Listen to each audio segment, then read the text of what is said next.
আমাদের এলাকার একজন বলে মাইকে আজান দেওয়া শিরিক। মাইকে আজান হয় আমার মসজিদে নামাজ পড়লেও নাকি নামাজ হবে না। আল্লাহর কাছে চাইতে হলে কি কোনো মাধ্যমের প্রয়োজন আছে? প্রবাসী এক ভাইয়ের প্রশ্ন, বিদেশ থেকে টাকা পাঠানোর ক্ষেত্রে ব্যাংক থেকে বৈধ উপায় থাকা সত্ত্বেও কিছু টাকা বেশি পাওয়ার জন্য হুন্ডি বা অবৈধভাবে টাকা দেশে পাঠানো হয়, এটা জায়েজ আছে কিনা? আমাদের গ্রামের মানুষ শিরিক বিদআত বিশ্বাস করে, তাই এই বিষয় নিয়ে একটু আলোচনা করেন। মৃত্যুর পর পীর বা ওলিরা কোনো কাজে আসবে কিনা? যৌথ পরিবারে কেবল মাত্র ভাইদের আয়ের টাকা দিয়ে জমি ক্রয় করে পিতার নামে রেজিস্ট্রি হলে উক্ত জমির ভাগ বোনদের দেওয়া জায়েজ হবে কিনা?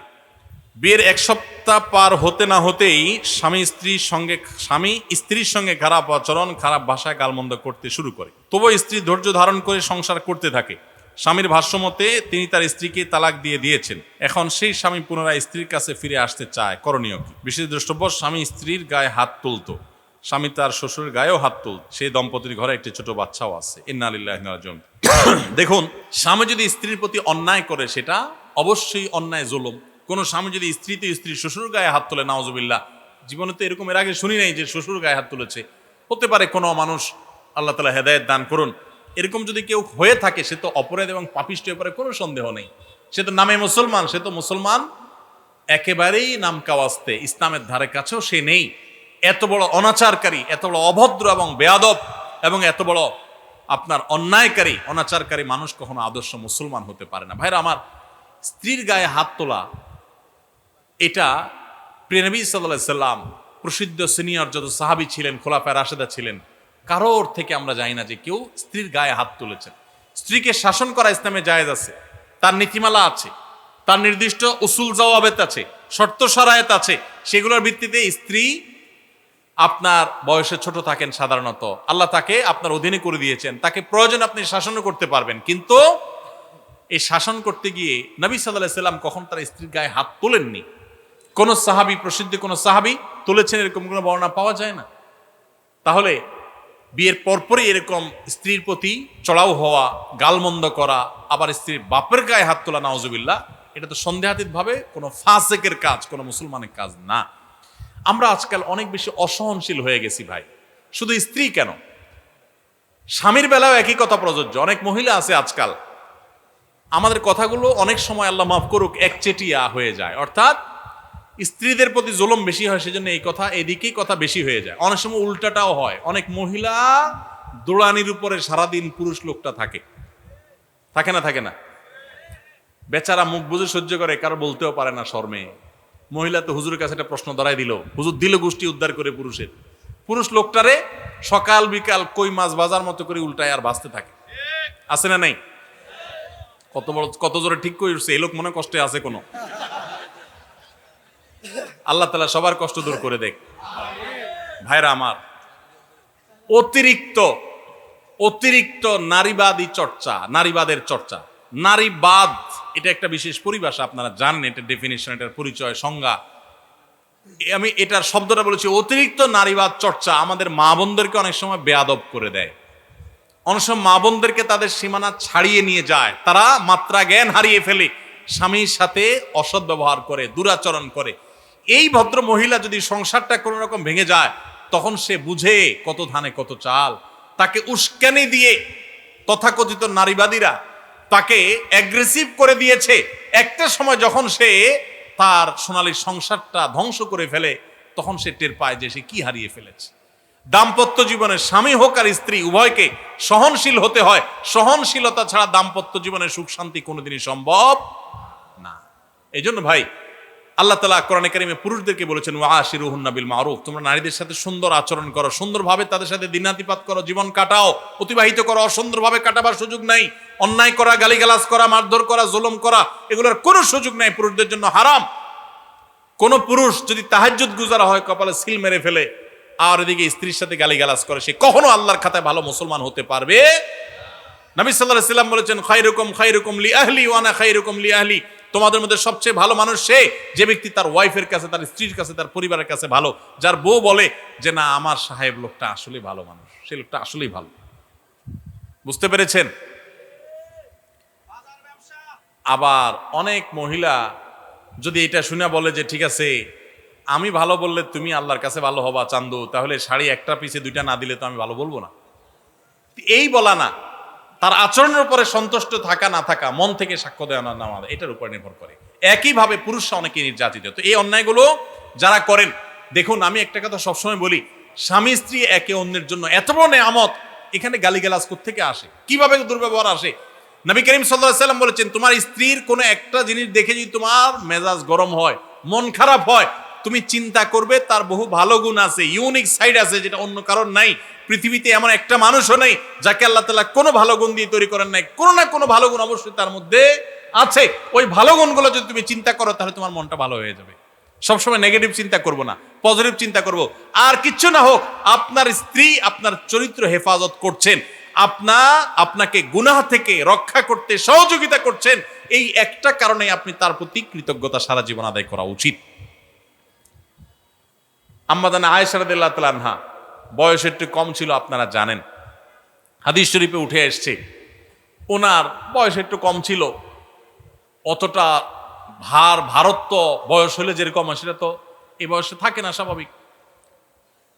তো উনি মাঝে মধ্যে ওই যে আটার খামিরা করে যে রুটি বানাবার জন্য, এগুলো করে অনেক সময় খোলা রেখে চলে যেতেন। তো গৃহস্থলী যে সমস্ত আছে, মুরগি বা ছাগল, এগুলো অনেক সময় সেগুলোতে মুখ দিত, খেত।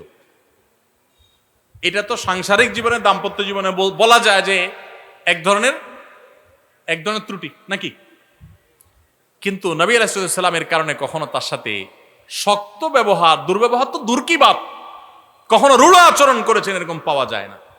আজকাল যারা স্ত্রীর সাথে খারাপ ব্যবহার করেন বা স্ত্রীরা স্বামীর সাথে খারাপ ব্যবহার করেন, শয়তান তাদেরকে একটা মাসআলা সাপ্লাই করে। কি মাসআলা সাপ্লাই করে? শয়তান বলে যে একটু শাসন না করলে শিখবে কোত্থেকে সে, এই জন্য তাকে একটু বাপ মা তুলে গালিগালাজ করে আমি শাসন করি। এটা হলো শয়তানের ধোঁকা। কার ধোঁকা? এগুলা করা যাবে না। আল্লাহ আমাদের সবাইকে উত্তম আচরণকারী হওয়ার তৌফিক দান করুন। মা বোনরা স্বামীদের সাথে দুর্ব্যবহার করবেন না, তারা আপনাদের অভিভাবক, আল্লাহ দায়িত্বশীল করেছেন। আপনার বুঝে না আসলো একটু সবর করেন, সহনশীল হন, শ্রদ্ধা করতে শিখেন, তর্ক করবেন না। অনেক মেয়েরা আছে আজকাল কথায় কথায় তর্ক, একটা বললে তিনটার সাথে সাথে রিপ্লাই, আছে না নেই? কথা মাটিতে পড়তে দেরি, জবাব দিতে দেরি নাই। অনেক বোন আছেন আমার, 5 ওয়াক্ত নামাজ পড়েন, মাশাআল্লাহ বোরকাও পড়েন, হাত মোজা পা মোজা মেনটেন করেন, কোরআন তেলাওয়াত করেন, মাশাআল্লাহ কোনো আমলের কমতি নাই, কিন্তু স্বামীটাকে মানুষ মনে করে না। আছে না নাই? এই আল্লাহর বান্দি কখনো আল্লাহর কাছে প্রিয় পাত্রী হতে পারবে? ঠিক একইভাবে কোন স্বামী যত ইবাদত গুজার হোক, আলেম হোক, দিনদার হোক, দাড়িওয়ালা হোক, টুপিওয়ালা হোক, নামাজি হোক, কিন্তু তার স্ত্রীকে সে গালিগালাজ করে, খারাপ ব্যবহার করে, কোশ্চিন কালেও সে আল্লাহর খাতায় ভালো মুসলমান হতে পারে? এজন্য ভাই, দাম্পত্য জীবনে পরস্পর প্রতি শ্রদ্ধাশীল হতে হয়, সহনশীল হতে হয়। আজকাল পত্রিকার পাতা খুললে দেখবেন ঠুনকো ইস্যুকে কেন্দ্র করে সংসার ভেঙে যাচ্ছে, খান হয়ে যাচ্ছে, সব বেসবর হয়ে যাচ্ছে, অসহনশীল হয়ে যাচ্ছে। এই যে রমজান মাস গেছে, কি শিখছি আমরা? রমজান আমাদেরকে সহনশীলতা শিখাইছে, সংযম শিখাইছে, আত্মনিয়ন্ত্রণ শিখাইছে, ধৈর্য ধারণ করা শিখাইছে। মনে চাইলেই সবকিছু করা যাবে না, মনে চাইলেই খাওয়া যাবে না, হাত বাড়ানো যাবে না, মুখ দিয়ে একটা কথা বলা যাবে না, হিসাব নিকাশ করতে হবে। আল্লাহ আমাদের সবাইকে সেই তৌফিক দান করুন। যৌথ পরিবারে কেবল মাত্র ভাইদের আয়ের টাকা দিয়ে জমি ক্রয় করে পিতার নামে রেজিস্ট্রি হলে উক্ত জমির ভাগ বোনদের দেওয়া জায়েজ হবে কিনা? দেখুন, জমি জমার যে ব্যাপারগুলো আছে, এই জমি জমার ব্যাপারগুলো পুরাটাই একটা গোজামিল আমাদের দেশে। বিশেষ করে এই ছেলে মেয়েরা উপার্জন করে মুরব্বীর নামে, বুড়োর নামে, চাচাজির নামে দিলে উনি যে জমি জমা কিনেন, এগুলোতে একটা বিরাট ঘাপলা থাকে। ঘাপলাটা কিরকম থাকে আমি বলি। ছেলে উপার্জন করে নিজের নামে জমি নিলে বুড়া মুরব্বী নাখোশ হয়, বলে যে ছেলে কত বড় বেয়াদ্দপ, সে তার নামে জমি নিচ্ছে। অথচ এটা অজ্ঞানতা, এটা রাগ করার কিচ্ছু নাই। হ্যাঁ, ছেলে যদি আপনার টাকায় বিদেশ যায়, আপনার টাকায় উপার্জন করে, তাহলে সে প্রথম উপার্জন দিয়ে আপনার সে টাকা পরিশোধ করবে, জমি কিনে দিবে, ভাই ব্রাদাররা ছোট থাকলে তাদেরকে টেনে উঠাবে, এগুলো তার কর্তব্য, এগুলো সে করা উচিত। কিন্তু এরপর সারা জীবন যত কামাই করবে সব জমি আপনার নামে, চাচার নামে কিনতে হবে, এর কোনো যৌক্তিকতা ইসলাম প্রত্যেকের অ্যাকাউন্টকে আলাদা করে দেখে। ছেলে কামাই করছে, এটা তার, কেন বাপের নামে দিতে যাবে? এখন বাপে মনে কষ্ট পায় তার নামে না নিলে, তো ছেলেও মনে করে ঠিক আছে আমার জমি, বাপ খুশি থাকুক, বাপের নাম দিলাম, এবার ভাই বোন এসে সবাই ভাগ ধরে সেখানে। এগুলো অন্যায়, কোন অবস্থাতে এগুলো জায়েজ। যে কামাই করবে এটা তার হবে, আরেকজন ভাই বোন এসে সেখানে দাবি করতে পারবে না, অন্যায় হবে সেটা। মুরব্বীরা অনেকে আছেন দাড়ি পাকা, মাশাআল্লাহ সেজদা দিতে দিতে কপালে দাগও পড়ে গেছে, শুধুমাত্র এই জমি জমা নিয়ে ছেলে মেয়ের মধ্যে ভেজাল লাগাইয়া জাহান্নামে যাইতে হবে আপনাদের, আর কিচ্ছু লাগবে না। এই একটা কাজে আপনাদের জাহান্নামে চলে যেতে হতে পারে। সাবধান থাকেন, আলেমদের কাছে জেনে নেবেন যে এই সম্পদে আমার ছেলে মেয়ের কার কি হক আছে। একটা ছেলে সারা জীবন কামাই করে জমি জমা করছে, আর বাকিগুলো টোটো কোম্পানির ম্যানেজারি করে রাস্তা রাস্তায় ঘুরে বেড়াইছে, চার দোকানে আড্ডা দিয়ে বেড়াইছে, ওইগুলোর আয়সা জমির ভাগ দিয়ে দিবেন, সবাই আয়সা মুছে তাও দিয়ে সব ভাগযোগ করে নিয়ে যাবে, আর ওই ছেলে সারা জীবন কামাই করতে থাকবে। এটা জুলুম, এই জুলুম করার কোনো সুযোগ নাই। বসায় বসায় খাওয়াবেন কতগুলারে, আর ওটার জীবনটাকে লাইফ পচায় ফেলবে। বউ বাচ্চা দেশে রাখা বেচারার 10 বছর 20 বছর বিদেশে থেকে পয়সা গেছে বেচারা, তার লাইফটা শেষ। ছেলে মেয়েগুলোর আদর যত্ন দেখে নাই কোনোদিন, বইয়ের যত্ন ভালোবাসা পায় নাই সে কোনোদিন। কামাই করতেছে আর আপনি আনিয়া মেয়েদেরকে ভাগ করে দিচ্ছেন, ছেলেদেরকে ভাগ করে দিচ্ছেন। জুলুম।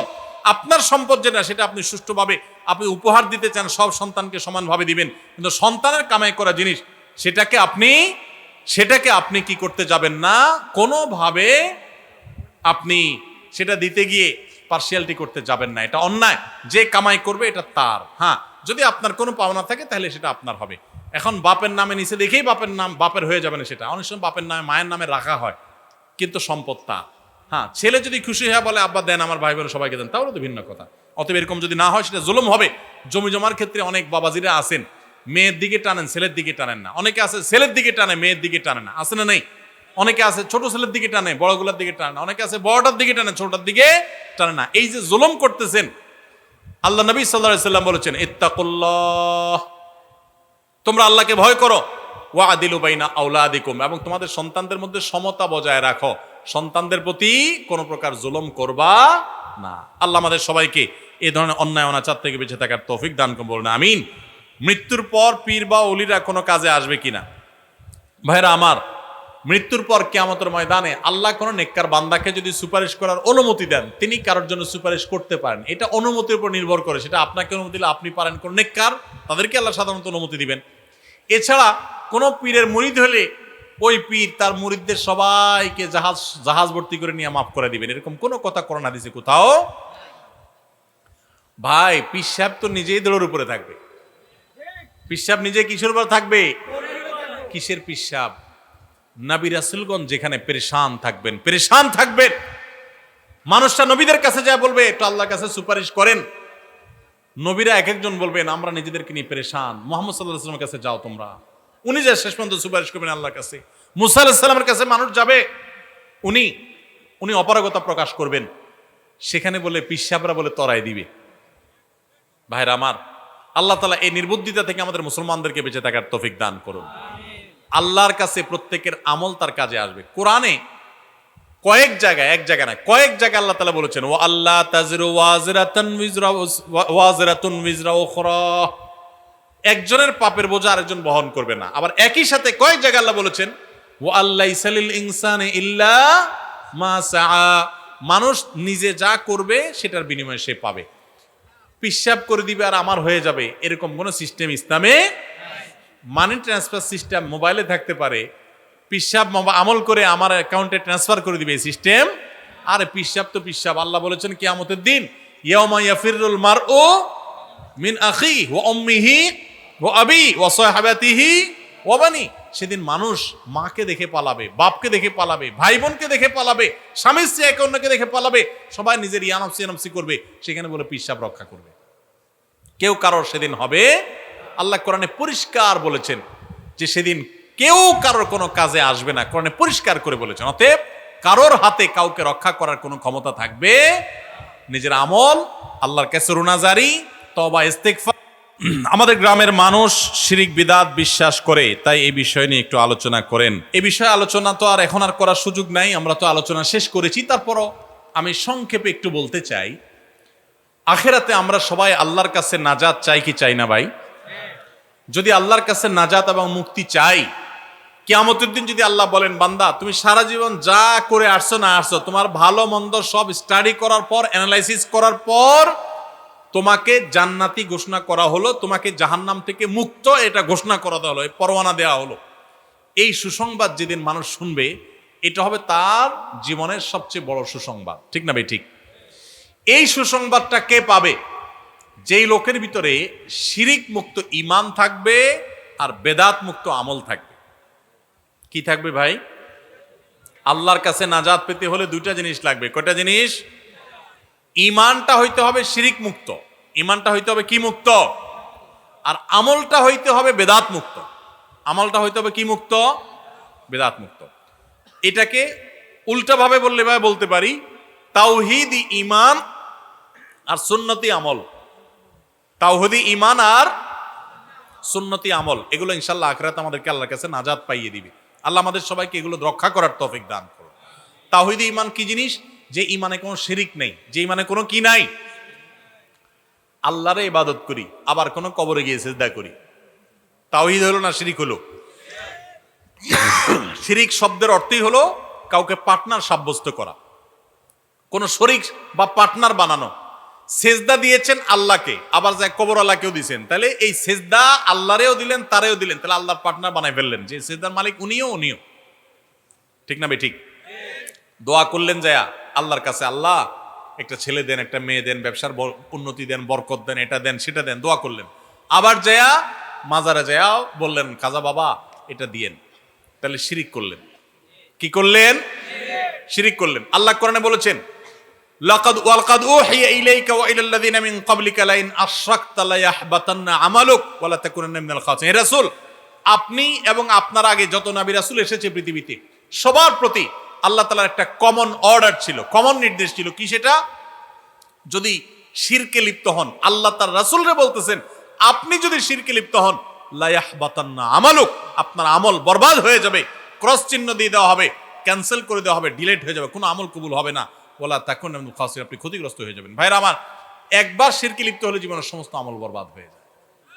এই জন্য শিরক থেকে বেঁচে থাকবো তো ইনশাআল্লাহ। আমাদের সমস্ত লাভ এবং ক্ষতির মালিককে কোন কবর, কোন মাজারে, কোন আল্লাহর ওলি থাকতে পারেন।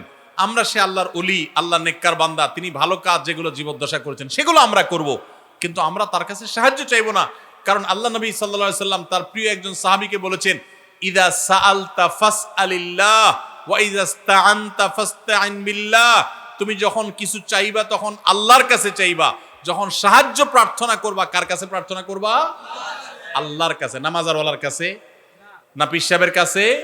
কারোর হাতে কোনো ক্ষমতা নাই, সমস্ত ক্ষমতা কার কাছে? আল্লাহর কাছে।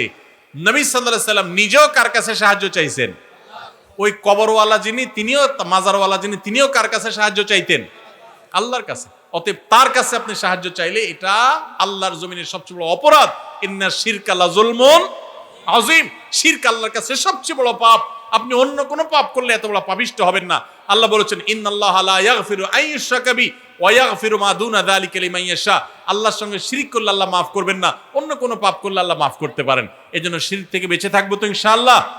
আল্লাহ আমাদের সবাইকে শিরক থেকে বেঁচে থাকার তৌফিক দান করুন। আমাদের যে সমস্ত ভাই বোনরা না বুঝে সন্তানের জন্য, সংসারের উন্নতির জন্য, স্বামী স্ত্রী মনোমালিন্য দূর করার জন্য, দাম্পত্য জীবনের সুখ শান্তির জন্য, ছেলে মেয়ের বিয়ে শাদীর জন্য, বিদেশ বিরাজ্যে যাওয়ার জন্য, ব্যবসার উন্নতির জন্য, নানান উদ্দেশ্যে যারা বিভিন্ন মাজারে কবরে মানত করেন, সেখানে যান, তারা শিরকে লিপ্ত হয়ে ঈমান নষ্ট করছেন, বরবাদ করছেন। আল্লাহ তাআলা আমাদের সবাইকে সে ভুল থেকে ফিরে আসার তৌফিক দান করুন। আমাদের সমস্ত চাওয়াগুলো একমাত্র নিবেদন করব কার কাছে? আল্লাহ বলেছেন উদউনি আস্তাজিব লাকুম, তোমরা আমার কাছে দোয়া করো আমি কবুল। আল্লাহ ওয়াদা করেছেন। আল্লাহ কি করবেন? আল্লাহ বলেন নাই তোমাদের যাদের দোয়া করা দরকার তোমরা সবাই মাজারে যাও, বলছেন আল্লাহ। আল্লাহ আমাদেরকে শিরক থেকে বেঁচে থাকার তৌফিক দান করুন। আর ভাই, সমস্ত আমলগুলো হবে নবীজির পদ্ধতি অনুযায়ী। কার পদ্ধতি অনুযায়ী? মন গড়া পদ্ধতি যদি বানায় নেই ইবাদতের জন্য, সেটার নাম বেদাত হবে। আর বেদাত সম্পর্কে নবীজি বলেছেন বেদাত, সকল বেদাতই হলো ভ্রষ্টতা, আর সকল ভ্রষ্টতা গোমরাহির ঠিকানা হলো জাহান্নাম। এজন্য আমাদের আখিরাতে নাজাতের জন্য ঈমানটা হইতে হবে শিরক মুক্ত, আমলটা হইতে হবে বেদাত মুক্ত। ঈমানটা হইতে হবে তাওহীদি ঈমান, আর আমলটা হইতে হবে সুন্নতি আমল। তাহলে ইনশাআল্লাহ আল্লাহর কাছে নাজাত পাওয়া যাবে। আল্লাহ আমাদের সবাইকে আমলের তৌফিক দান করুন। সম্প্রতি এক বাবা তার ছেলেকে কুড়াল দিয়ে কুপিয়ে হত্যা করেছে, যা একটি নির্মম হত্যাকাণ্ড হয়েছে। আমার প্রশ্ন হলো, ইসলামের শরীয়তের আলোকে বাবার কাজটি কেমন হলো এবং তার উপর কি শরীয়ত দণ্ডবিধি প্রয়োগ হবে কিনা? ইসলামের দণ্ডবিধি প্রয়োগ হবে কিনা সেটা তো এখানে বলে লাভ নাই, কারণ হলো ইসলামের দণ্ডবিধির আলোকে তো আর বিচার হয় না আমাদের দেশে। তবে আমরা, এটা তো অনেক পুরান ঘটনা, ইতিমধ্যে এটা নিয়ে অনেক আলোচনা পর্যালোচনা হয়ে গেছে, আমরা সবাই স্তম্ভিত, সমাজ কোথায় চলে যাচ্ছে। এই ছেলের অত্যাচারে বাবা অতিষ্ঠ হয়ে এই নির্মম হত্যাকাণ্ড তিনি করেছেন। এই জঘন্য একটি ঘটনা আমাদেরকে দেখতে হয়েছে। আমাদের সন্তানরা যখন নষ্ট হয়ে যায়, অনেক মা বাপ আছি আমরা টেরও পাই না, খেয়ালও করি না। খারাপ বন্ধুর পালাপয়ে নষ্ট হয়ে যায় না পোলাপান, আগে ভাগে মা বাপ খেয়াল করে না। অনেক মা বাপ আছে দেখবেন অতি উদার, বলে না এই বয়সে একটু আধটু করে, একটু আধটু করে। এই ছেলে এই মেয়েটাই যখন সর্বনাশের শেষ প্রান্তে চলে যায়, এবার এসে বলে হুজুর এটা তাবিজ কবজ কিছু একটা দেন। আর কোন তাবিজে কুলাবে? কোন দোয়া দরিতে কুলাবে না। সময় থাকতে এদেরকে নিয়ন্ত্রণ করা দরকার। আল্লাহ তাআলা আমাদের যুব সমাজকে সমস্ত অনাচার থেকে বেঁচে থাকার তৌফিক দান করুন। ইসলাম কাউকে হত্যা করার নির্দেশ দেয় না, সেটা বাবাকে সন্তান হত্যার নির্দেশও দেয় না, কাউকে না। বরং আল্লাহ সুবহানাহু ওয়া তাআলা কঠোরভাবে মানুষ হত্যা করতে নিষেধ করেছেন। আইন হাতে তুলে নেওয়ার শিক্ষা কখনো ইসলাম কাউকে দেয় না। প্রত্যেকটা মানুষকে আইন নিজের হাতে না তুলে আইনকে যথাযথ গতিতে সেটাকে চলতে দেওয়া এবং সেটা বাস্তবায়ন করার নির্দেশনা দিয়ে থাকে। কিন্তু বাবা হয়তো একটা পর্যায়ে নিয়ন্ত্রণ হারিয়ে গেছেন, আল্লাহ তাআলা তাকে ক্ষমা করুন। তার সন্তান সহ যত সন্তান এরকম বকে গেছে আমাদের সন্তানরা, আল্লাহ তাআলা তাদেরকে, বিশেষ করে যারা বকে গেছে তার সন্তান দুনিয়াতে চলে গেছে, আল্লাহ তাআলা তাদের সবাইকে হেদায়েতের পথে ফিরে আসার তৌফিক দান করুন। আমাদের যুব সমাজ কোথায় চলে গেছে, এটা প্রত্যেকটা বাবা মা যার সন্তান ধ্বংসের শেষ প্রান্তে চলে গেছে, উনি ছাড়া এই দুঃখটা কেউ বুঝবে না। ঘরে ঘরে ধ্বংসযজ্ঞ আপনার চালানো হয়েছে। শিক্ষার নামে যখন কুশিক্ষা হবে, শিক্ষার মধ্যে যখন ধর্ম থাকবে না, ধর্ম বাদ দিয়ে দেওয়া হবে, সেখানে ধর্মহীনতা ঢুকাই দেওয়া হবে, সন্তানদেরকে যখন ভোগবাদী বানানো হবে, তাদের মধ্যে যখন নীতি নৈতিকতা চর্চার গুরুত্ব থাকবে না, তখন এই সন্তানরা নানা রকম অপকর্মে জড়াবে, অশান্তি হবে ফ্যামিলিতে, বাবা মার সাথে সম্পর্ক নষ্ট হবে। আমি একটা কথা প্রায় বলি, পশ্চিমা দুনিয়াতে অনেক ভালো ভালো জিনিস আছে, একটা জিনিস আমাদের মধ্যে আছে যেটা ওরা আরো 500 বছরেও সে জায়গায় যেতে পারবে না। সেটা কি? আমাদের এই অঞ্চলে আমরা গরিব হইতে পারি, আমাদের অনেক দিক থেকে দুর্বলতা থাকতে পারে, আমাদের এখানে ছেলে মেয়ের সাথে বাবা মার যে সম্পর্ক, ফ্যামিলি বন্ডিং, আমাদের যে বোঝাপড়া, ভালোবাসা, এটা তাদের মধ্যে, পশ্চিমাদের মধ্যে একটুও নাই। তো এই যে ভালো জিনিসটা আমাদের মধ্যে আছে, এই জিনিসটা যতদিন আমাদের মধ্যে ইসলাম চর্চা হবে, ধর্ম চর্চা হবে, ততদিন থাকবে। আর যত বেশি এখান থেকে আমরা সরে যাব, তত বেশি আমাদের থেকে দূর হয়ে যাবে। ইসলামী শরীয়তের সুন্নত, নফল ও মুস্তাহাব মাসালা নিয়ে বিতর্ক বাহাস করা জায়েজ আছে কিনা? নবী সাল্লাল্লাহু আলাইহি সাল্লাম তার পরবর্তী সময়ে সাহাবাগণ কি এই সমস্ত বিষয় নিয়ে বিতর্ক বহস করেছেন কিনা? দেখুন, বিতর্ক বহস এটা যদি কোনো বিষয় নিয়ে হয়, আলোচনা, পর্যালোচনা, তাহলে সেটা যদি শরিয়ার নীতিমালা মেনে হয়, সেটা জায়েজ আছে। সাহাবীদের ভিতরে বিভিন্ন বিষয় নিয়ে কথোপকথন হয়েছে, যুক্তিতর্ক পরস্পরের মধ্যে দেয়াদেয়ি হয়েছে, অনেক ঘটনা এরকম ঘটেছে। একজন একটাকে বলেছেন, তার সপক্ষে তিনি যুক্তি দিয়েছেন, আরেকজন তার সপক্ষে তিনি দলিল প্রমাণ হাজির করেছেন। এটাকে আপনি বিতর্ক বলেন আর বাহাস বলেন, যে নামই বলেন, এগুলো সাহাবীদের মধ্যে ছিল। কিন্তু আজকাল বিতর্ক বাহাসের নামে যেগুলো হয়, এইরকম ফরম্যাট সাহাবীদের মধ্যে ছিল বলে আমার জানা নেই। এখন তো বিতর্ক বাহাস মানে হলো মার মার কাট কাট। মুসলমানদের সর্বাঙ্গে ব্যথা, হাজারটা বিপদ, হাজারটা সমস্যা, এর মধ্যে আমরা দেখা যায় ছোটখাটো বিষয় নিয়ে এমনভাবে বিতর্ক বর্ষায় লেগে যায়, এমনভাবে গ্রুপিং করতে লেগে যায় যে মনে হয় ইসলামের সবচেয়ে বড় সমস্যা হলো এগুলো।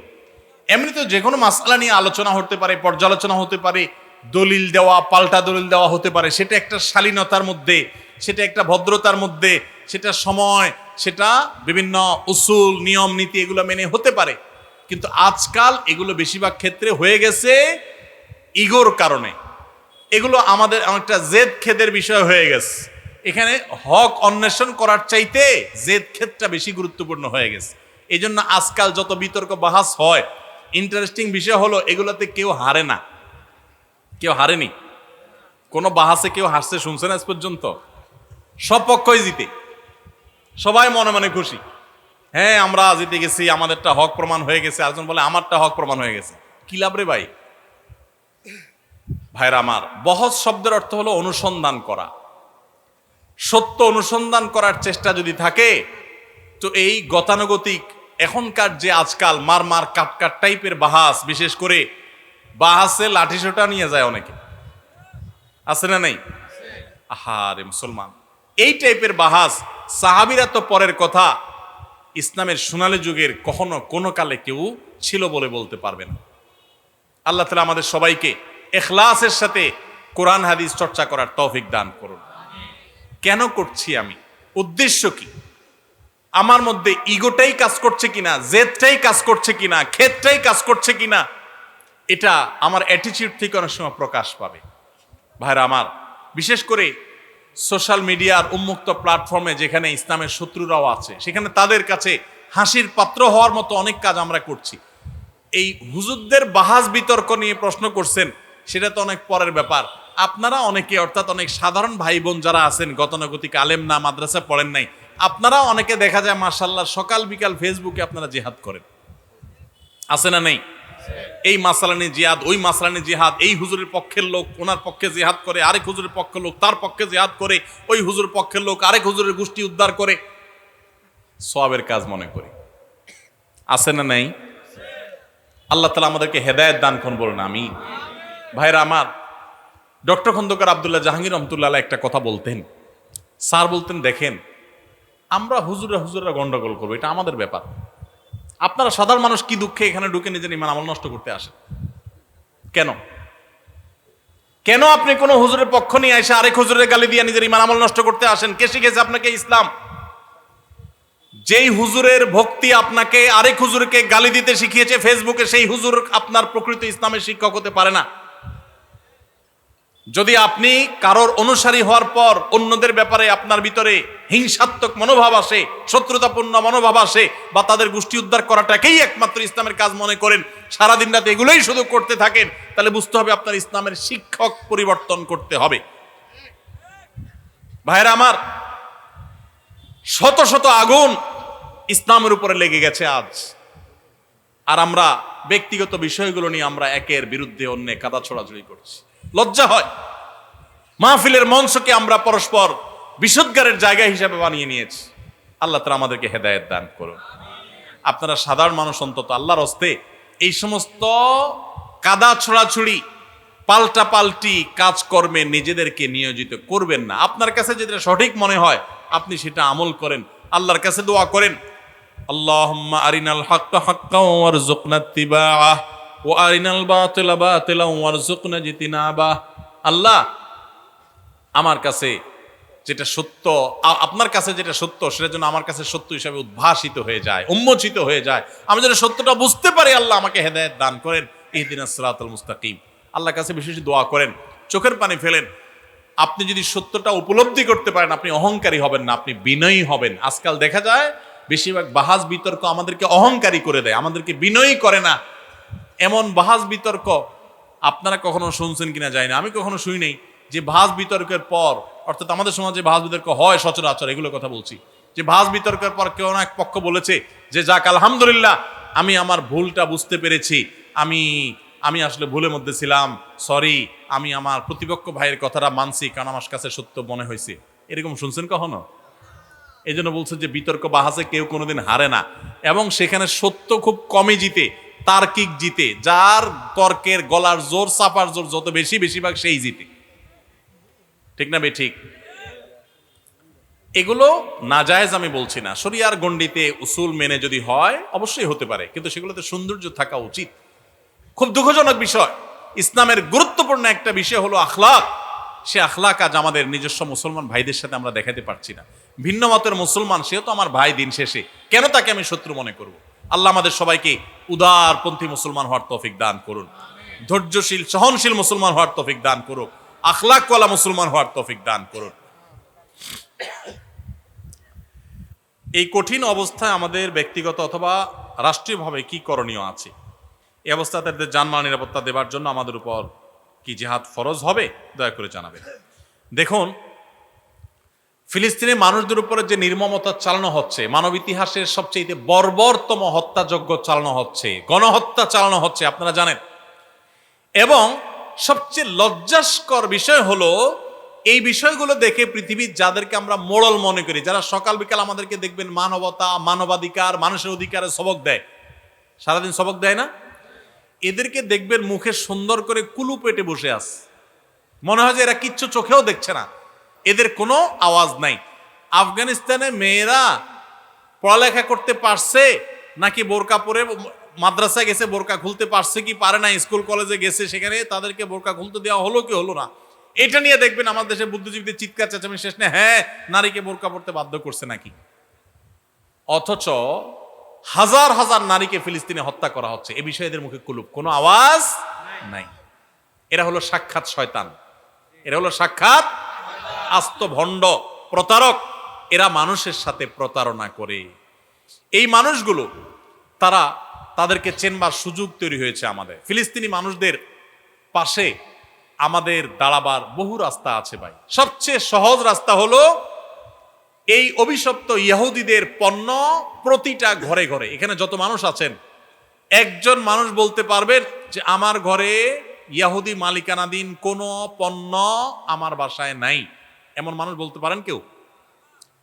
যিনি হাত তুলছেন তার বাসায় যায় যদি আমি এখন ইনভেস্টিগেশন করি, সার্চ করি, একটা না একটা হয়তো বা বের হবে, নাও বের হতে পারে। আপনি যে পেস্ট করেন, পেস্ট, বেশিরভাগ পেস্ট দোকানে যেগুলো পাবেন, মুদি দোকানে 90% তাদের, আমি নাম বলে তাদের আর মার্কেটিং করতে চাই না, সারাদিন ডকডক করে যে ঈদ উপলক্ষে বিভিন্ন সময় গিলতেছেন সফট ড্রিঙ্কস গুলো, ম্যাক্সিমাম ওদের। অনেকে মনে করে শুধু কোকা কোলা, না, আরো যেগুলো আছে, আমি আর নাম বলে আর তাদের প্রচারণা আর বাড়াইতে চাই না। এরকম সাবান যেগুলো ব্যবহার করছেন, ম্যাক্সিমাম সাবান 90% বা তারও বেশি হতে পারে, আমি আন্দাজ করে বললাম পার্সেন্টেজটা, যে দোকানে যে বিক্রি হয় সাবান, এগুলো সব ইসরায়েলিদের, ইহুদিদের। এরকম আপনার বাসায় দেখবেন বেডরুমে, কিচেনে, রান্নাঘরে, টয়লেটে, আপনি আপনার সমস্ত জায়গায় লোশনের নামে, সাবানের নামে, শ্যাম্পুর নামে, পেস্টের নামে, আপনি ওয়াশিং পাউডারের নামে আপনি দেখবেন যে তাদের জিনিস ছাড়া কিচ্ছু নেই। ভাইরা আমার, ফিলিস্তিনি মানুষদের প্রতি সহমর্মিতা প্রদর্শন করতে গিয়ে আর কিচ্ছু না পারেন, এই একটা কাজ করেন, আপনার টাকায় ওদের কোনো জিনিস কিনবেন না। চেষ্টা করা যাবে ইনশাআল্লাহ। দেশীয় জিনিস কিনবেন, মুসলিম কান্ট্রির জিনিস কিনবেন, দাম বেশি হোক, দাম যদি বেশিও হয়, মান যদি একটু খারাপও হয়, তারপরও সেটা কিনবেন, আল্লাহর কাছে সওয়াব পাবেন, নিজের মনের কাছে সান্ত্বনা পাবেন যে আমি এতটুকু তো করতে পারছি, ওই অভিশপ্তদের জিনিসটা তো আমি কিনলাম না। আপনি দেখছেন সাবান শ্যাম্পু কিনতেছেন, আপনি দেখছেন লোশন কিনতেছেন, আপনি দেখছেন ওয়াশিং পাউডার কিনতেছেন, আপনি দেখছেন সেটা হয়তো সফট ড্রিঙ্কস কিনতেছেন, আসলে সেটা না। আসলে এই সফট ড্রিঙ্কস বা প্রসাধনী কিনার নাম দিয়ে আপনি ইহুদিদেরকে চাঁদা দিচ্ছেন। কি দিচ্ছেন? চাঁদা দিচ্ছেন। সারা দেশের সমস্ত মুদি দোকানে দেখবেন তাদের জিনিস ভরা, তাদের জিনিস দিয়া বিক্রি করে আমাদের ঘরে ঘরে দিয়া আমাদের থেকে টাকা নিচ্ছে। প্রত্যেক সপ্তাহে আপনি সাবান কিনতেছেন, শ্যাম্পু কিনতেছেন, এটা কিনতেছেন, সেটা কিনতেছেন, হ্যাঁ, এগুলো কিনে কিনে প্রতি সপ্তাহে আপনি চাঁদা দিচ্ছেন। এই চাঁদার টাকাই বোমা হয়ে পড়তেছে ফিলিস্তিনের মাজলুম মুসলমানদের উপরে, মসজিদুল আকসার উপরে, বাইতুল মুকাদ্দাসের উপরে। আল্লাহর কাছে এর জন্য জবাবদিহি করা লাগবে ভাই। এই জন্য আমরা সংকল্প করি, আসুন ওদের কোনো পণ্য আমরা কিনবো না ইনশাআল্লাহ। কোন দোকানদার ভাই যদি হিম্মত করে একটু লিখে দিতে পারেন তার দোকানে যে আমি এই সমস্ত ইহুদিদের পণ্যগুলো আমি রাখি না, আল্লাহর জন্য স্যাক্রিফাইস করি, আমি তার দোকানে কেনা বেচা একটু কম হোক, এই একটা আমল তাকে আল্লাহর কাছে হয়তো কিয়ামতের ময়দানে নাজাত পাইয়ে দিতে পারে। আমরা সবাই চেষ্টা করব না ইনশাআল্লাহ? এই একটা কাজ করি। অনেকে বলে যে ভাই আমরা বয়কট করে কি হবে, আমি একা বয়কট করলে কি হবে, বয়কট করলে তাদের কি হবে। আপনারা শুনেছেন ম্যাকডোনাল্ডস এর মতো কোম্পানি সারা বিশ্বের, মুসলমান তো বটে, অন্য ধর্মের মানুষরা পর্যন্ত ফিলিস্তিনের এই গণহত্যার প্রতিবাদে তাদের রেস্টুরেন্টে খাবার বন্ধ করে দিয়েছে, কেনা বন্ধ করে দিয়েছে। লক্ষ লক্ষ মানুষ, কোটি কোটি মানুষ পৃথিবীতে বর্জন করেছে, বয়কট করেছে। এর ফলে তাদের শত শত দোকান বিক্রি করতে বাধ্য হয়েছে। অন্য সবগুলো ব্যবসা লাডে উঠে যাবে যদি শুধু মুসলমানরা কিনা বন্ধ করে দেয়। তো আমরা চেষ্টা করবো না ইনশাআল্লাহ। আর সবচেয়ে বড় কথা হলো তার ব্যবসা বন্ধ হলো কি হলো না আমার দেখার দরকার নেই। আমি আল্লাহর কাছে বলতে পারবো, আল্লাহ আমি আমার সাধ্যে যেটুকু আছে সেটুকু আমি করছি, আমার চেষ্টা তো আমি করলাম। চেষ্টা করা যাবে না ইনশাআল্লাহ। আল্লাহ আমাদের সবাইকে তৌফিক দান করুন। প্রবাসী এক ভাইয়ের প্রশ্ন, বিদেশ থেকে টাকা পাঠানোর ক্ষেত্রে ব্যাংক থেকে বৈধ উপায় থাকা সত্ত্বেও কিছু টাকা বেশি পাওয়ার জন্য হুন্ডি বা অবৈধভাবে টাকা দেশে পাঠানো হয়, এটা জায়েজ আছে কিনা?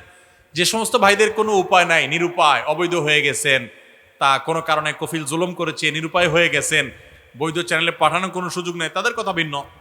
নর্মালি এরকম করা উচিত না। দারুল উলুম দেওবন্দের ফতোয়া রয়েছে এর বিপক্ষে, এবং আরো বড় বড় প্রতিষ্ঠানগুলোর ফতোয়া রয়েছে। কারণ আপনারা জানেন, এই যে আমাদের দেশের রিজার্ভ খালি হয়ে গেছে, ডলার সব বাইরে চলে গেছে, এই দেশে যারা চুরি ডাকাতি করে, দুর্নীতি করে, ঘুষ খায়, বড় বড় দুর্নীতিবাজরা, এদের বেগম পাড়াতে, জার্মানিতে, আপনার কানাডাতে বেগম পাড়াতে, আমেরিকাতে বিভিন্ন জায়গায় তাদের বাড়ি গাড়ি, শত শত কোটি টাকার সম্পদের কথা আপনারা প্রায় পত্রিকা শুনেন না? এগুলা কেমনে যায়? এই হুন্ডির মাধ্যমে। এগুলা যাওয়ার সবচেয়ে বড় প্রধান চ্যানেল কি? এই হুন্ডি। বিদেশ থেকে আপনি, আপনার কাছ থেকে তারা রিয়ালগুলা নিয়ে নিচ্ছে, হুন্ডির লোকেরা নিচ্ছে, তারা নিয়ে এদের পর্যন্ত পৌঁছাচ্ছে। ওরা দেশ থেকে যে দুর্নীতির টাকা পাইছে ওইটা দিয়ে আপনার অ্যাকাউন্টে টাকা দিয়ে দিচ্ছে, আর ওখান থেকে রিয়াল ডলার নিয়ে তারা পাচার করে নিয়ে যাচ্ছে, দেশ খালি হয়ে যাচ্ছে। তো এগুলা করা হলো অন্যায়কারীদেরকে সহযোগিতা করা, পরিষ্কার কথা। অর্থ পাচারকারীদের কি করা? সহযোগিতা করা। এটা পারতপক্ষে করা উচিত না। কেউ নিরুপায় হয়ে গেলে তার কথা ভিন্ন। তবে এগুলো পাঠাইলে, যে হুন্ডিতে পাঠাইলে যে টাকা হারাম হয়ে যাবে তা কিন্তু না, আবার ভুল বুঝেন না। এভাবে টাকা পাঠানোটা অনুচিত, কিন্তু বৈধ টাকা যদি আপনি পাঠান তাহলে সেটা কি হবে না? হারাম হবে না, অনুচিত হবে শরিয়ার দৃষ্টিকোণ থেকেও। আল্লাহর কাছে চাইতে হলে কি কোনো মাধ্যমের প্রয়োজন আছে? আল্লাহর কাছে যদি চাইতে হয় তো কোনো ভায়া বা মাধ্যমের কোনো প্রয়োজন। অন্য ধর্মের মানুষদের সাথে আমাদের পার্থক্যই তো ভাই এই জায়গায়। হিন্দুরা তারা ঈশ্বরের কাছে চায় কার মাধ্যমে? তাদের বিভিন্ন দেবতার মাধ্যমে, দেবদেবীর মাধ্যমে, তাই না? তো আপনি যদি আল্লাহর কাছে চাওয়ার জন্য আপনিও কোনো মাধ্যম ধরেন তো তাদের মতো হয়ে গেল। তাওহীদ তো হলো যে না, আল্লাহর কাছে সরাসরি চাইবেন। আমরা নামাজের মধ্যে বলি প্রত্যেক রাকাতে সূরা ফাতিহায়, ইয়্যাকা না'বুদু ওয়া ইয়্যাকা, আল্লাহ তোমারই ইবাদত করি আর সাহায্য শুধু তোমার কাছেই চাই। এখানে তো আপনি কোনো ভাইয়ার কথা বলেন নাই। আল্লাহ বলেছেন উদউনি, তোমরা আমার কাছে চাও, আমি তোমার দোয়া কবুল করব, আস্তাজিব লাকুম। তাহলে আল্লাহ তো বলেন নাই যে তোমরা ওমর কাছে চাও তাহলে আমি তোমার দোয়া কবুল করব। কোনো ভায়ার, কোনো মিডিয়ার কোনো প্রয়োজন। একটা আয়াতের ভুল ব্যাখ্যা দিয়ে আমরা অনেকে বিভ্রান্ত করি, অনেককে বিভ্রান্ত করতে দেখা যায়। ওয়াবতাগু ইলাইহিল ওয়াসিলা বলে আল্লাহ নিজে বলছেন উসিলা ধরতে। আপনি এখানে বাংলা উসিলা পাইছেন, আল্লাহ কি বাংলায় কইছে? ওসিলার ব্যাখ্যায় মুফাসসিরগণ কি বলেছেন সেটা দেখেন। আল্লাহর ইবাদত বন্দেগীর মাধ্যমে আল্লাহর নৈকট্য লাভ করতে আল্লাহ নির্দেশ করেছেন। উসিলা মানে কোনো হুজুরকে, কোনো পিসাবকে ভায়া ধরতে আল্লাহ বলেন নাই। দোয়া করতে হবে সরাসরি আল্লাহ তাআলার কাছে। আল্লাহ তাআলা আমাদেরকে এই সমস্ত শিরকপূর্ণ বিশ্বাস থেকে বেঁচে থাকার তৌফিক দান করুন। আমাদের এলাকার একজন বলে মাইকে আজান দেওয়া শিরিক। মাইকে আজান হয় এমন মসজিদে নামাজ পড়লেও নাকি নামাজ হবে না। ভাই, শিরকের মানে কি? শিরক মানে হলো আল্লাহর সাথে কাউকে কি করা? শরীক বানানো, পার্টনার বানানো, শেয়ার বানানো। মাইকে আজান দিলে আল্লাহর সাথে কিভাবে কারোর সাথে শেয়ার হয়? এই যদি এরকম কথা যদি কেউ বলে থাকে, উনি শিরক শব্দের অর্থই বুঝে নেই। বুঝতে পেরেছেন? তো মাইকে আজান জিনিসটা কি?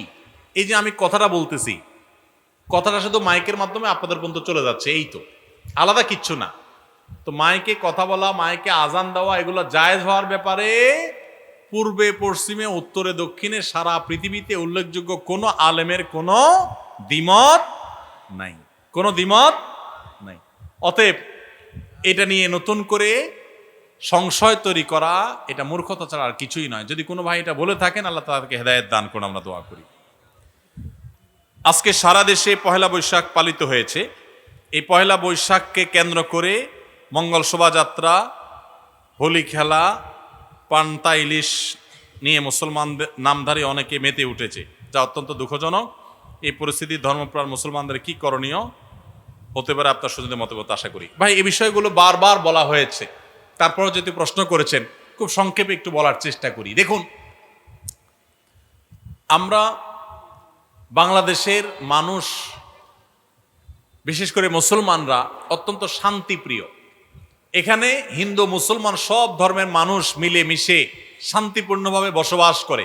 আমি প্রায় সময় বলার চেষ্টা করি, আমাদের পার্শ্ববর্তী দেশ ভারতে, আমাদের আশপাশের বিভিন্ন দেশে বিভিন্ন সময় ধর্মীয় দাঙ্গা আমরা শুনি প্রায় সময়।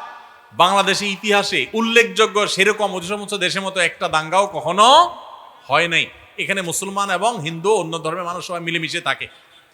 এরপরেও মুসলমানদের উপরে নানাভাবে হিন্দু ধর্মের বিভিন্ন কালচার কৃষ্টিকে চাপিয়ে দেয়া হয়, কখনো বাঙালিয়ানার নামে, কখনো একটা ডাহা মিথ্যা হাস্যকর কথা হাজার বছরের ঐতিহ্যের নামে।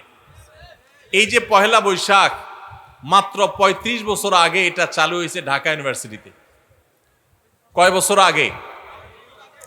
এই মাত্র ৩ যুগ আগে চালু হওয়া জিনিসটা কিভাবে হাজার বছরের ঐতিহ্য হলো? আরে ভাই, বাংলা সনের বয়সই তো হাজার বছর হয় নাই।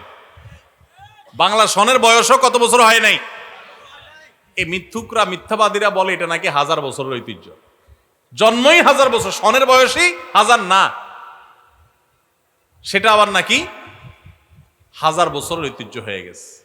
পহেলা বৈশাখ আমরা আমাদের শৈশবেও পহেলা বৈশাখের এই রূপ কেউ দেখি নাই। আমাদের চাইতে বয়সে যারা বড় মুরব্বীরা আছেন তারা তো আরো দেখেন নাই, কারণ শুরুই হয়েছে ৩৫ বছর আগে। আমরা পয়লা বৈশাখে দেখেছি হালখাতা, তার আগে খাজনা উঠানো। হঠাৎ করে এটা আমদানি করে হিন্দুদের চৈত্র সংক্রান্তি, আশ্বিন মাসে রান্না করে কার্তিক মাসে খাওয়া, বিভিন্ন প্রাণীর মুখোশ এগুলো নিয়ে যাওয়া, বিভিন্ন অশুভ শক্তি থেকে পানা চাওয়া, আশ্রয় চাওয়া।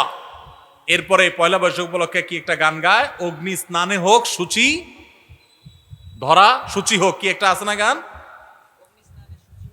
অগ্নি স্নানে সূচি হোক ধরা। মানে কি? আগুনের গোসলে পৃথিবী কি হোক? পবিত্র হোক। আগুন দিয়ে কি পৃথিবী পবিত্র হয়? কোরআন বলে আগুন হলো পাপিষ্ঠদের শাস্তি দেওয়ার মাধ্যম। এটা কি পবিত্র হওয়ার মাধ্যম? এটা হিন্দু ধর্ম মতে হতে পারে। তো খুব দুঃখজনক বিষয় যে সারা বছর জুড়ে হিন্দুর যত পূজা অর্চনা আছে সবগুলো একসাথ করে বাঙালিয়ানা ট্যাবলেট দিয়া মুসলমানদেরকে খাওয়াই দেওয়া হচ্ছে। ভাইরা আমার, বাংলা নববর্ষ বা বাংলা সন, এই বাংলা সনের প্রবর্তক কে ছিলেন? সম্রাট আকবর। সম্রাট আকবরের আমলে বাংলা সনটা যে হয়েছে এটা হিজরি সনের সাথে মিল করে হয়েছে। হিজরি সনটা হলো লুনার, চান্দ্রবর্ষ, আর বাংলা সনটাকে শুধুমাত্র ওই সনটাকেই আপনার সৌরবর্ষে পরিণত করা হয়েছে, এটাতে রূপান্তর কনভার্ট করা হয়েছে, জাস্ট এটাই। তাহলে বাংলা সনের সাথে প্রেনবী সাল্লাল্লাহু আলাইহি ওয়াসাল্লাম হিজরি সনের একটা নিগুড় সম্পর্ক আছে। সম্পর্ক কি? ওইটারই একটা রূপ মাত্র এটা। সেই সনটাতে, সেই সনটার প্রথম দিনটাতে মুসলমানদেরকে যত সব শিরকি কর্মকাণ্ড করে তারপরে মুসলমানদেরকে সেই দিন বরণ করতে আমাদেরকে নির্দেশ দেওয়া হচ্ছে। খুবই দুঃখজনক, খুবই আপত্তিকর। দেখুন, মঙ্গল শোভাযাত্রা করা হয় কেন? অনেকে আছেন এগুলো বললে বলে ভাই এগুলা কোনো প্রার্থনা না, কিছু না, আপনারা অযথা ঝামেলা করেন। আপনি নিজে মঙ্গল শোভাযাত্রা কি ও কেন লিখে সার্চ দেন। আমি কালকেও সার্চ দিয়েছি, উইকিপিডিয়াতে তথ্য পাবেন কেন মঙ্গল শোভাযাত্রা হয়। এবং এটা নিয়ে বিভিন্ন পাবলিক বিশ্ববিদ্যালয়ের বিভিন্ন চারুকলা সহ বিভিন্ন ডিপার্টমেন্টের গুরুত্বপূর্ণ দায়িত্বশীল প্রফেসরগণ, শিক্ষকগণদের বক্তব্য banglanews24.com সহ বিভিন্ন অনলাইন নিউজ পোর্টালে এখনো আছে, অনলাইনে আপনি পাবেন, সার্চ করেন দেখেন। সেখানে তারা তাদের সাক্ষাৎকারে পরিষ্কার জানিয়েছে যে এটা হলো সারা বছর ভালো থাকার জন্য, মঙ্গল প্রার্থনার জন্য মঙ্গল শোভাযাত্রা। অর্থাৎ এই শোভাযাত্রা করলে এর মাধ্যমে মঙ্গল কামনা করা হয়। যে মানুষগুলো সারাদিন নিজেদেরকে বিজ্ঞান মনস্ক বলে, এই মানুষগুলো সারা দেশের, সারা পৃথিবীর বিজ্ঞানীরা শুনি এটা আবিষ্কার করছে, ওইটা আবিষ্কার করছে, আর আমার দেশের কলা বিজ্ঞানীরা শুধুমাত্র মুখোশ ছাড়া আর কিছু আবিষ্কার করতে পারেনি। আল্লাহ এত সুন্দর চেহারা দিছে মানুষকে। আল্লাহ বলেছেন লাকাদ খালাকনাল ইনসানা ফি আহসানি তাকওয়িম, মানুষকে সবচেয়ে সুন্দর চেহারা দিয়ে আল্লাহ সৃষ্টি করেছেন। আর এরা ওই সুন্দর চেহারার উপর একটা বানর, একটা পেঁচা, একটা হনুমানের চেহারা দিয়ে দেয়। ভাইরা আমার, শোভাযাত্রা করলে পেঁচা, হনুমান, হিন্দুরা দেখবেন যে সমস্ত প্রাণীর পূজা করে, যেগুলোর পুজো করে, যেগুলোর মূর্তি বানায় পূজা করে, আপনারা দেখবেন অবাক করা বিষয়, সেগুলোই ঘুরে ফিরে বা বেশিরভাগ ক্ষেত্রেই সেগুলোর এই মুখোশ কোষ এগুলো নিয়ে শোভাযাত্রা করছে, র্যালি বের করছে, মিছিল বের করছে। কেন? মঙ্গলের জন্য। মঙ্গল শোভাযাত্রা মানে কি? মঙ্গলের জন্য, মঙ্গল কামনা করে শোভাযাত্রা করা। এই মিছিল করলে, শোভাযাত্রা করলে এই সমস্ত মুখোশ, পেঁচা টেচা, এই সমস্ত বানর, আপনার ইঁদুর, এটা সেটা, এগুলার মুখোশ নিয়া রাস্তা দিয়ে ঘুরলে যদি মঙ্গল হয়, কল্যাণ হয়, তাহলে সব বাদ দিয়া সারা বছর এই কাম করো না কেন? এগুলোতে কোনো মঙ্গলের ক্ষমতা আছে? কোনো মঙ্গলের সুযোগ আছে এখানে? মঙ্গলের মালিক কে? আল্লাহ রাব্বুল আলামিন। প্রতিদিন 5 ওয়াক্ত নামাজে আল্লাহ বলছেন, হাইয়া আলাল ফালাহ, তোমরা এসো কিসের দিকে? মঙ্গলের দিকে। মুয়াজ্জিন ডাকছেন আল্লাহর পক্ষ থেকে, এসো কিসের দিকে? মঙ্গলের দিকে। মঙ্গলের দিকে আপনার যে যাত্রা হবে সেটা হবে মসজিদে যাওয়ার মাধ্যমে। কিসের মাধ্যমে? সেটা ওই বিভিন্ন প্রাণী প্রতিমার মুখোশ নিয়ে রাস্তায় চলাচল করা, র্যালি বের করার মাধ্যমে না। আপনারা দেখেছেন কিশোরগঞ্জের মিঠামইন থেকে অষ্টগ্রাম পর্যন্ত 14 কিলোমিটার হাওড়ের রাস্তা রঙিন করা হয়েছে পয়লা বৈশাখ উপলক্ষে, গিনেস বুকে ওয়ার্ল্ড রেকর্ড হিসাবে স্থান পাওয়ার জন্য। 14 কিলোমিটারে সম্ভবত 9,000 লিটার রং সেখানে ব্যবহার করা হয়েছে। রং ব্যবহার করা হয়েছে মানে কি? কেমিক্যাল না সব? আর আপনারা হাওড়ের যেই রাস্তাটাতে রং করা হয়েছে আপনারা দেখেছেন, এই রাস্তাটা বাংলাদেশের খুব সুন্দর রাস্তাগুলোর একটা, মানে দৃশ্যটা সুন্দর, দুই ধারে পানি, অথই মাঝখানে রাস্তাটা দেখতে চমৎকার লাগে। তো এই যে রংগুলা, এগুলা ধুয়ে কোথায় যাবে? হাওড়ের পানিতে যাবে না? তাতে তো পানির জন্য, মাছের জন্য খুব উপকার হবে, কি বলেন? রঙের গ্রান, কেমিক্যাল, এগুলো মাছের স্বাস্থ্যের জন্য অনেক ভালো না? এই যে রাস্তায় রং করছে, মানুষের ঘরবাড়িতে রং নাই, বাসের রং নাই, পাবলিক পরিবহনের রং নাই, ট্রেনগুলোর রং নাই, সিল সপ্পর আপনার সালবাকলা উঠে গেছে, অবস্থা খারাপ, কোনো শ্রী নাই, রূপ নাই, জায়গা মতো রং না করে কোথায় রং করতেছে? তাও আবার হাওড়ের মধ্যখানে রং করতেছে যে জীববৈচিত্র্য ধ্বংস হয়ে যাবে। এরাই নাকি আবার কলা বিজ্ঞানী। এরা আমাদেরকে সারাদিন জ্ঞান দিতে আসে, সবক দিতে আসে। আল্লাহ তাআলা এই অপসংস্কৃতি থেকে আমাদেরকে সবাইকে রক্ষা পাওয়ার তৌফিক দান করুন। বাঙালিয়ানার নামে হিন্দু ধর্মের কৃষ্টি কালচার মুসলমানদেরকে চাপিয়ে দেওয়ার যে অপচেষ্টা, কিয়ামত পর্যন্ত এদেশের মানুষ এটাকে মেনে নেবে না ইনশাআল্লাহ। জোর করে চাপাই দেওয়া সংস্কৃতি সমস্ত মিডিয়া মিলে একযোগে প্রচার করেও আপনার এলাকায় কয়জনটা নামাইতে পারছে? সারা দেশে কয়জন নামাইতে পারছে? ঢাকা শহরে মোট কয়জন? আমরা যদি ঢাকা শহরে কোটি মানুষ বসবাস করি, তো কোটি মানুষের ভিতরে কত মানুষ বের হইছে? সামান্য কিছু মানুষ বাইরে, তাই না? সমস্ত মিডিয়া মিলে সকল যন্ত্র একসাথে প্রচার চালিয়েও তো কই লাখ মানুষকেও তো বের করতে পারেন নাই। এদেশে মানুষ ধর্মপ্রাণ, মুসলমানরা মুসলমানদেরটা, হিন্দুদেরটা হিন্দুরা, একজনটা আরেকজনকে চাপিয়ে দিবেন না। আজকাল খুব ভয়ঙ্কর ভাবে শিক্ষার নামে, সংস্কৃতির নামে এগুলো পুশ করা হচ্ছে, অ্যাগ্রেসিভলি পুশ করা হচ্ছে। ইমানের দাবির কারণে এগুলো থেকে আমাদের বেঁচে থাকতে হবে। আল্লাহ আমাদেরকে তৌফিক দান করুন। আমরা মঙ্গল কামনা করব কার কাছে? মঙ্গলের মালিকের কাছে। কোন পেঁচা, হনুমান, রাক্ষস, খোক্ষসের কাছে কোনো মঙ্গল কামনা, কোন র্যালিতে মঙ্গল কামনা নাই। মঙ্গল কোথায়? আল্লাহর কাছে। কার কাছে? আল্লাহর কাছে। অতএব ঈমান নষ্ট করা যাবে না। ভাইরা আমার, এই র্যালি বের করলে সারা বছর ভালো থাকা যাবে, মঙ্গল আসবে, এটা বিজ্ঞানের কোন থিওরিতে আছে? ধর্মে তো নাই। বিজ্ঞানের কোন থিওরিতে আছে? এটা না যৌক্তিক, না এর কোন ধর্মীয় ভিত্তি আছে। একটা হাস্যকর এবং চরম হাস্যকর একটা কাজ। পান্তা ইলিশ খান না, সারা বছর গরিব যেটা পান্তা ভাত খায়, সেটা একদিন খাইয়ে আপনি বাঙালি হয়ে যাচ্ছেন একেবারে। সারা বছর বার্গার চাবাইতে চাবাইতে শেষ। বার্গার খাওয়া দোষে কিছু না, আপনিও খান, কিন্তু সারা বছর যারা পান্তা খায় তাদের সাথে তামাশা করছেন বছরে একদিন পান্তা খায়া। এই তামাশার কোনো মানে হতে, পুরা পয়লা বৈশাখের শুরু থেকে শেষ পর্যন্ত সমস্ত অনুষঙ্গগুলো একটা একটা করে দেখবেন, প্রত্যেকটার সাথে হারামের সম্পর্ক কিংবা শিরিক থেকে উঠে আসা ঐতিহ্য সেখানে আছে। আল্লাহ তাআলা আমাদের সবাইকে অপসংস্কৃতি থেকে বেঁচে থাকার তৌফিক দান করুন। জাযাকুমুল্লাহু খায়রা।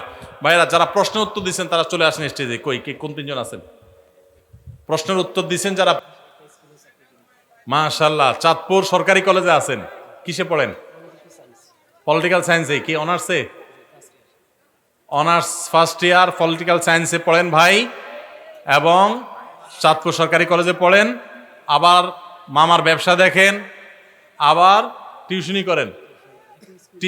এটা স্কুলে পড়ান আর কি, টিউশনি না, এটা স্কুলে পড়ান আর কি, যাই হোক। তো মাশাআল্লাহ এতগুলো কাজ করেন একজন যুবক মানুষ, এটা আদর্শ। অনেক যুবক পোলাপান আছে খালি প্রশ্ন লেখা দেয় যে হুজুর বাবা বিয়ে দিচ্ছে না, কিছু বলে দেন।